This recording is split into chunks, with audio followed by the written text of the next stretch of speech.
in-person meeting taking place in public in accordance with the Sunshine Act.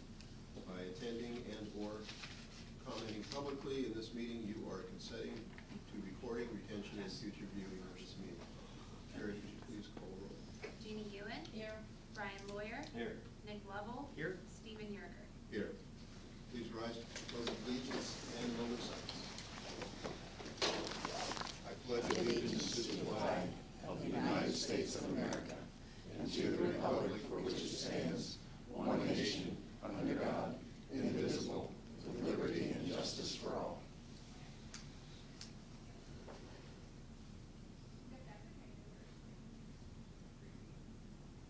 Thank you.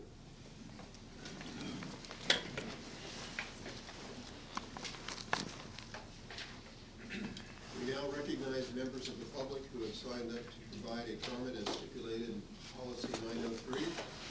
When your name is called, please approach the podium, state your name, confirm you are a resident or a taxpayer in the district, and the topic of discussion for the record. Please direct your comments to the board as a whole and not to an individual. We ask that you limit your comments to 5 minutes or less. This is a privilege to speak. The privilege to speak may be interrupted, revoked, or recessed in a meeting may be called by the chair if the speaker does not observe reasonable decorum or orderly conduct. Thank you. Suzanne Johnson.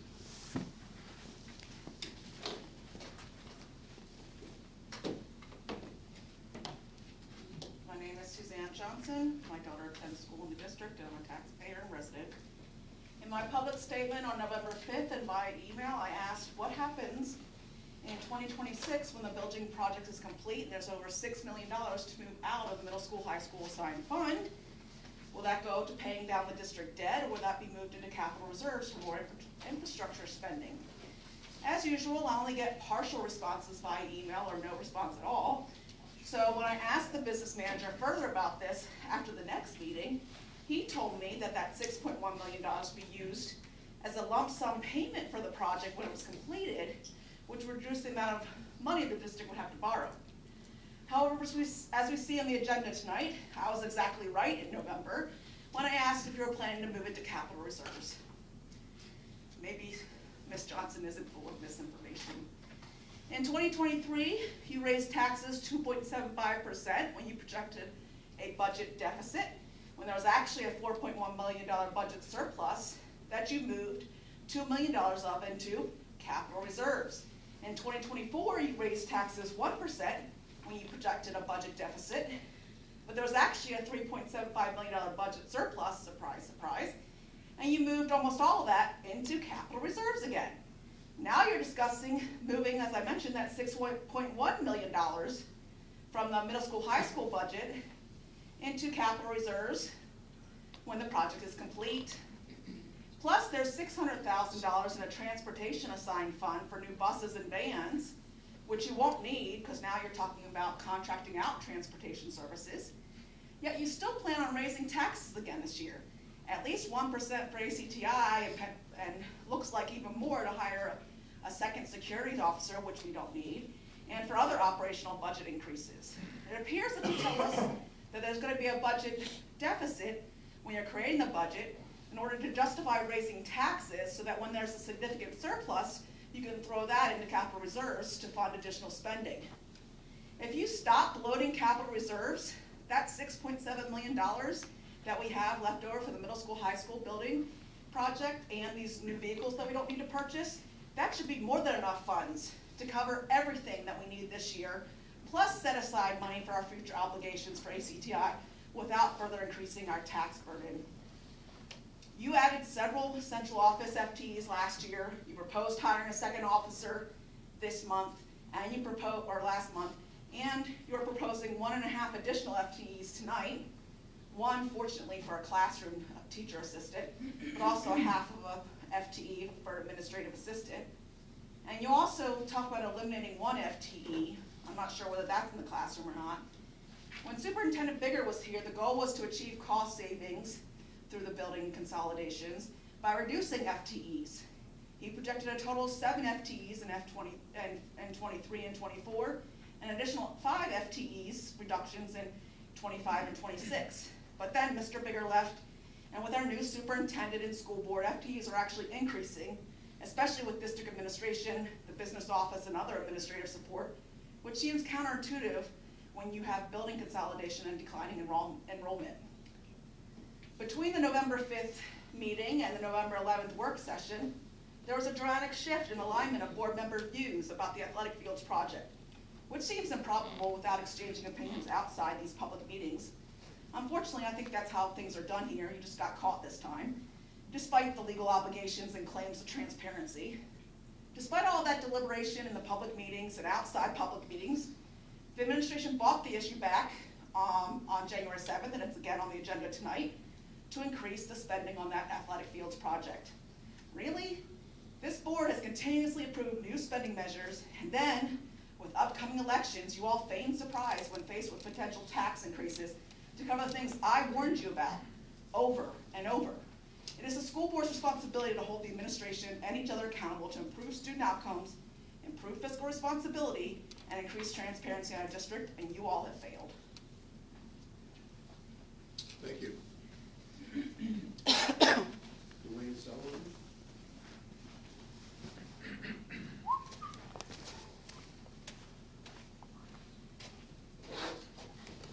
Dwayne Sullivan, resident taxpayer.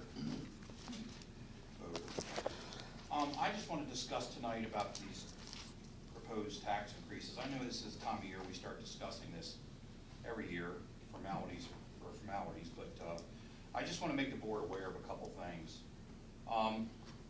As you all, I don't know, most of you are aware, Adams County had a huge tax increase in their rate. Not the municipal, but the actual Adams County rate. It went up 16%. So let me give you just a little bit of figure here. If your house is assessed at $211,400, which is below the median price, $280,000 in Lewistown, your taxes this year went up $148. That's a lot of money. So considering that, you know, Adams County hit pretty hard this year with a tax increase, and then this board's talking about doing the same, I don't think the residents of this district can afford this. And I also want to get into the fact that the water bills. Last July, the water went up 25%. So I heard a lot about the water bills. 25%. And then in January, it went up another 25%. So my big issue is with all these fees that these residents in this district are getting hit with, I don't think it's a very good time to be raising taxes on any of our residents in this district. I think that these residents need a huge break. I think they've taken a big hit, especially with the county tax at 16%, which is 0.7 mils raise. And you know, figure a $211,000 house is not even the median house in Lewistown. So I mean, I would suggest the board rethink these issues, these spending issues, everything they're trying to do. I would suggest you guys reconsider it, because to be honest with you, these residents are strapped. They're completely strapped, and they've relayed that to me. And I know what they're going through. I see it, I hear it, and I would appreciate the board if they would take that into consideration and in their deliberating process tonight. And I appreciate y'all letting me speak. Have a good evening. Thank you. Thank you.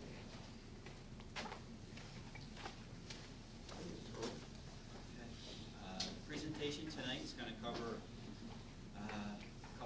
two kind of main topics. The first one's going to cover just the RFPs. We have several kind of out there within the district that are going to come in the next few months, which is kind of bringing up to the FPS committee about what those RFPs, where they stand today, what's going to happen in the next few months, and some information on those. And then we'll jump into budget discussions, what the budget looks like here, to work into the proposed budget and having a presentation for the full board in April. And then last we'll round out with the change orders that we always have in just that timeline. So we'll jump into the presentation. So the first portion here we're going to cover is RFPs, or requests for proposals. The first one we're going to focus on is the construction grant. So if you remember, the board approved back in December that we would do the scaled down version. This is the middle school, high school, so blue gym, pneumatics from the lower level, and the 1990s windows. The district portion of that is about 1.87 million for the blue gym, windows, pneumatics, and then 1.5 here for focus on here tonight is just the middle school, high school portion. So we had a walkthrough with the engineers and architects on January 29th to review the scope of work. They could see the spaces because originally the lower level was getting limited scope of work. With this grant, we are now able to establish a larger scope of work, so they wanted to refresh their memory with that, update the drawings, and look at the district's, I guess, what we were anticipating scale to be done. They also followed up on that on the 14th when we had no students, because some of the spaces are classrooms, so they went in there on the 14th and followed up. We're anticipating them to have some back and forth between us, Dr. Mitchell and Victor and I, for clarification on questions to have drawings and bid documents sometime prepared in the summer months. So we're going to move through that here the next through spring and hopefully have something through summer. And that would align with our current kind of project pacing up at the current middle school, high school, to align with some of those overlapping project spaces to hopefully start work in the fall of 25 and continue through spring of 26. Some of that's going to be timing. Obviously, gym space is premium space, and we have to coordinate that accordingly with who's in the gym and when, and how we micromanage that kind of to best fit athletics that they're the least amount of disruption. So we're working through that. That's the initial anticipation. As you can see with construction, obviously that's contingent upon weather and timing and everything else. So this is just forethought of where we think things will end up. And then if that would all go to plan, we would then, once that was completed, we would then focus on the ACES portion of that project and replacing HVAC units here. So that's just kind of the update on construction. We're working through that scope of work and hoping to get some additional information over the next couple months to have a packet sometime in the summer. Just any questions about just the construction grant portion of that? Okay, so we'll jump to then athletics.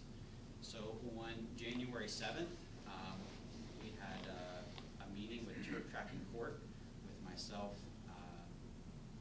Shelley Young, and Victor to discuss with the representative, and we had a very long discussion and very in-depth discussion about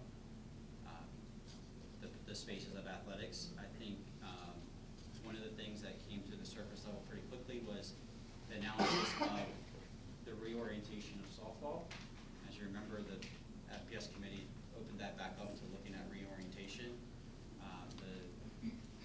The representative from Turf Track and Court confirmed that by saying if there's ever a chance that the board in the future would like to expand or move the track in any means, then the softball decision now affects the future decision. He said the track will only be able to stay as is if the softball stays as is. There's no real estate to move that elsewhere. So that's where he was saying that the recommendation is if we ever think as a district or as a board that in the future track will want to either expand or change, our decision today will affect that. So he was saying that that's what the presentation packet he's going to rally behind right now is a reorientation of softball. So we met with him, on the February 7th, and we reviewed those layouts and designs and changes and options. I think we're about 2 or so hours of that. He's supposed to have a packet for us to review to make sure he has all the changes we talked about here this month in March, and the anticipation is to have him present those options to the FPS committee on our April 1st meeting.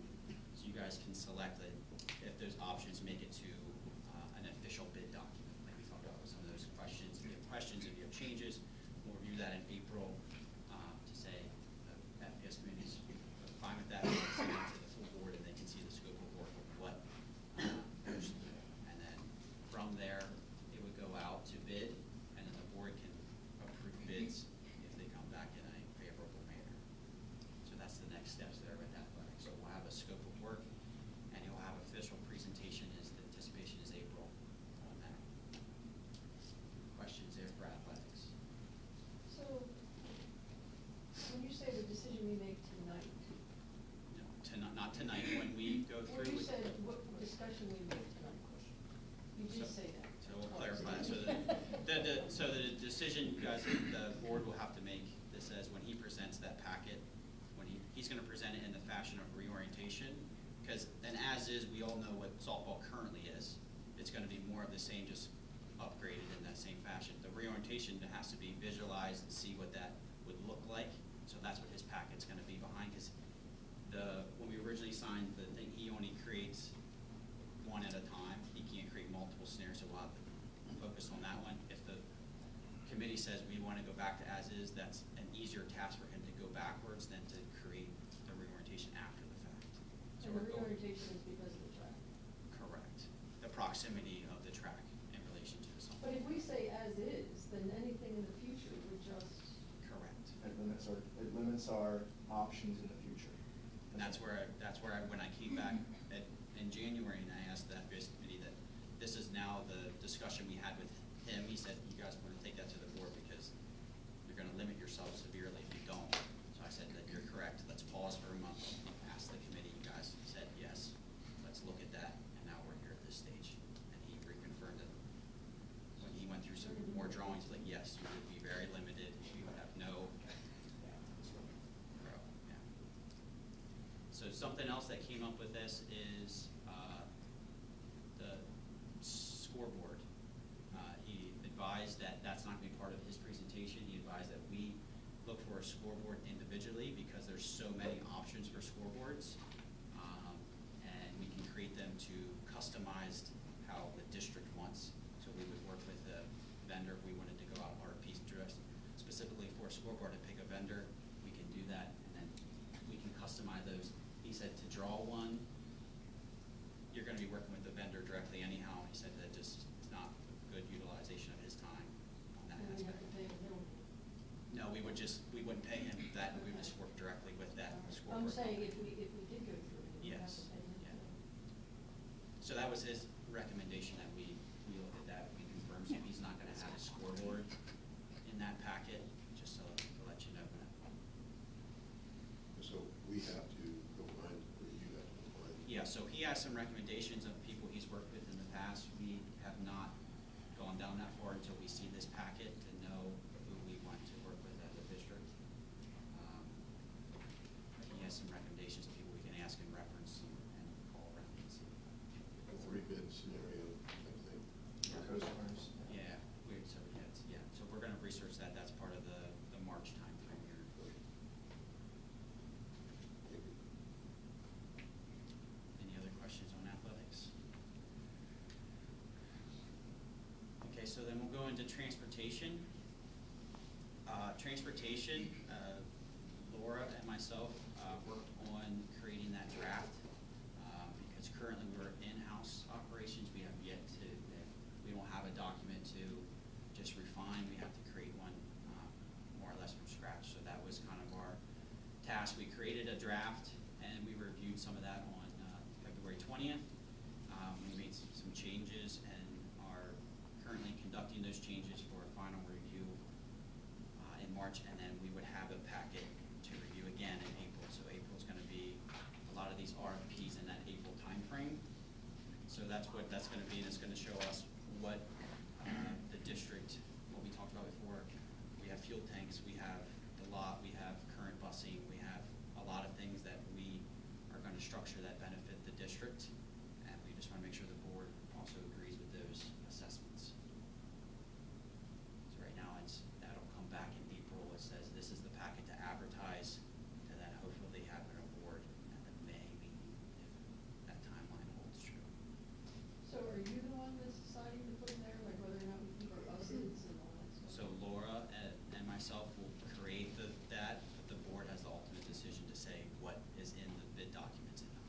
So we create them, and then you guys, or I should say the board then says, we agree, we like this, we don't agree, we want it changed, and then we change those documents, and then you got the board will approve those.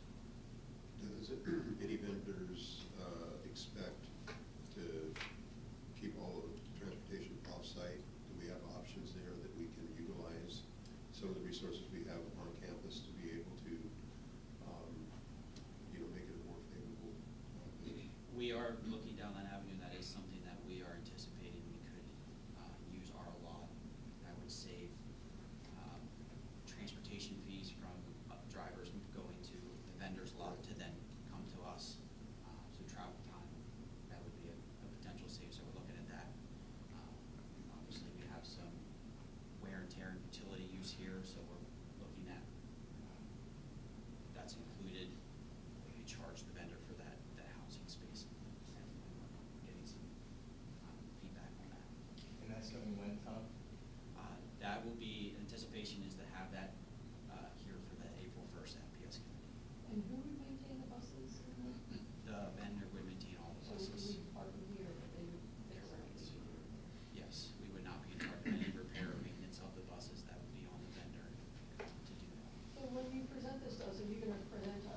cost savings by doing this, or?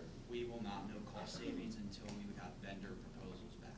So I cannot anticipate any cost savings until they would say, it's this amount of money, once we go out to bid and get that information back.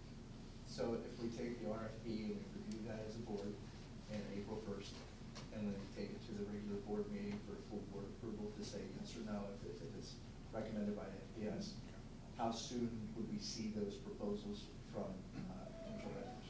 So the board would approve it at the April voting session to advertise the following day. That week we would advertise. You need to advertise in 2 papers for 3 weeks. So at minimum we would have to have 3 weeks. And then after that we could have a meeting scheduled to review those proposals. There's a lot of times there's references you call and some changes. You might have to contact the vendor if there's questions or something like that. So usually another week to review those proposals.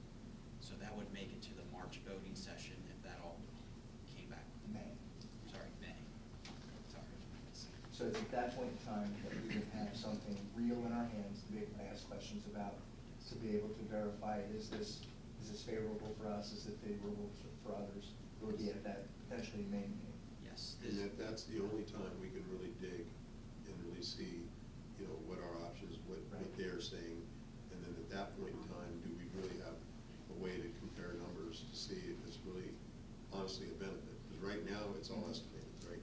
Correct. We need those proposals to be able to actually do an analysis. Is that right, Tom? Yeah, so the scenario could be that it would come back unfavorable. Common assessment then is to call those vendors and say, why was it so high?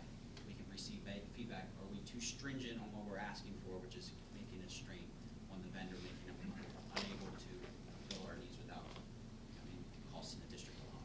So some of that then we can re-advertise and repost with less stringent, and maybe we have a more favorable packet. That just pushes the timeline.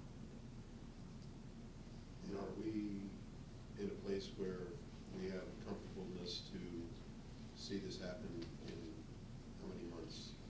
Or, Yeah, we're not caught in the lurch because all this stuff is rumbling along and then all of a sudden things kind of fall apart because there's surprises. What does that do to us? Do we have options to make sure we can try to keep this thing streamlined all the way through? Yeah, so the biggest, what we're going to do is we're going to create this document. We're going to review it here administratively, or most likely probably have it reviewed legally, make sure we're legally compliant, and then the board will have their option to review it. And then we just have to submit that and advertise. I mean, there's really, without knowing what may or may not, the vendors may or may not be able to bid on, we can't answer that. It's a lot of variability there. But like I said, some of that is if it came out unfavorable, we could change, restructure, and repost. Okay.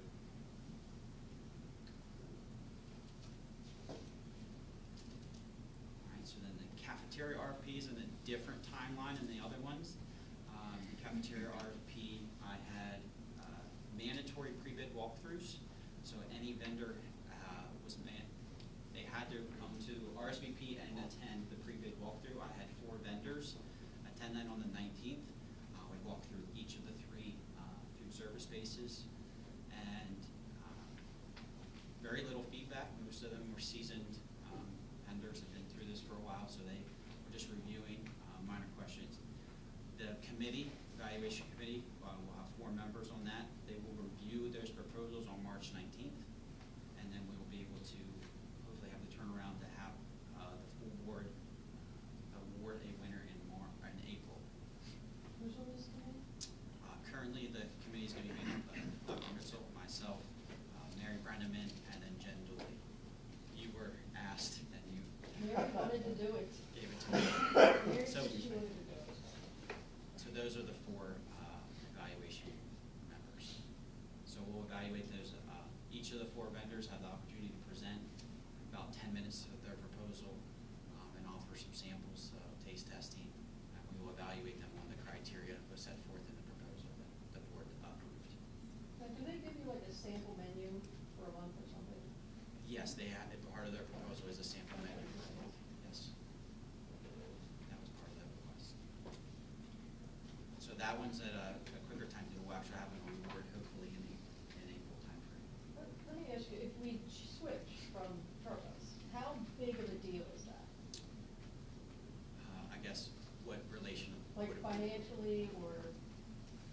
Fin- just finan- timeframe, moving them out, moving others in, like, what, is it a really?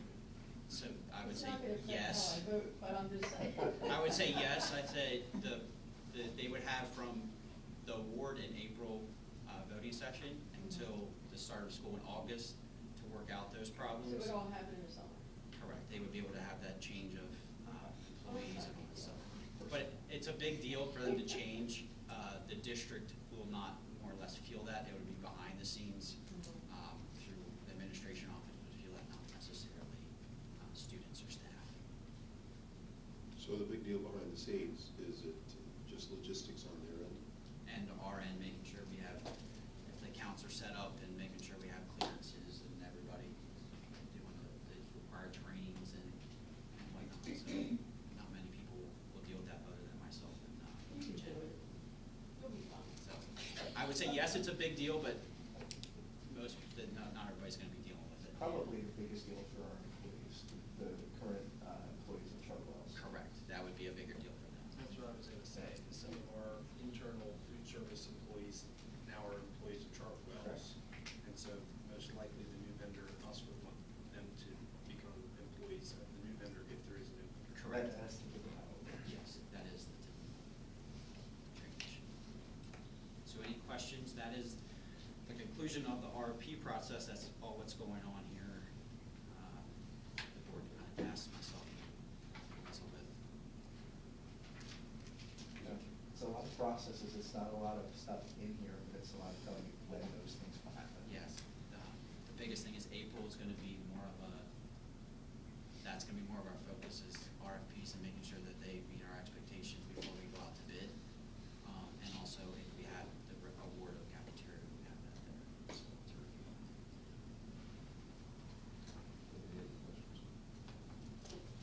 Okay, so we'll jump into the budget portion. The first section, if you look around most districts, they like to, when it comes to budget time, are mandated, or we call here mandated expenses. These are what are the typical 5 mandated expenses that every school district struggles with year to year.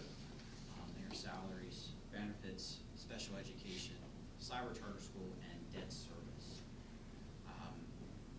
Like every other school district, we're no exception. So of those mandated expenses, we're looking at between contractual salary and benefits and mandated cyber charter school and our debt service payment increase between last year and this year, $1.75 million, $1.76 million increase. So you're saying the cyber charter school is just because of this increase? So cyber charter school, that increase is due to rising enrollments and charter school funding, how they are funded. So they are funded by our, revenue or expenses run through, and we pay for students attending their school. So we receive the tax money that then gets funded to the cyber charter school. The way the funding formula works is they get formulas based off of criteria they have through the state. It's mostly based off of our budgets that project out, and they get money for that. So those tuition rates have been escalating every year, and then compounded with rising enrollment